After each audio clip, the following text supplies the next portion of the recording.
holds our energy, holds our subtle bodies. And it's very important for us to have techniques to know how to deal with these subtle bodies and energies.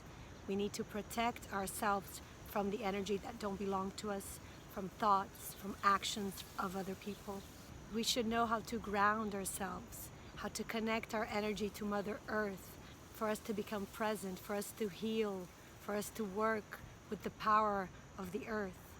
As a therapist, I am working with other people's energies all the time. When I'm reading someone or when I'm helping someone, it's normal that their energy will come inside my field.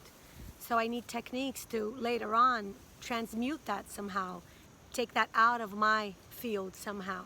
Otherwise, I will never have enough neutrality to keep on dealing with people, because I will always be so much mixed up with everything that's going on, everything that is so intense, that is so rich with information and energy.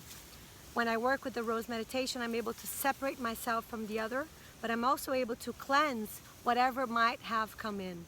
By dealing with my chakras every day, by looking inside and by cleansing, by grounding and by heightening my vibration, I'm able to have clarity on what's going on in my life, clarity on my intuition, clarity on what other people need from me, and clarity about what I need from myself.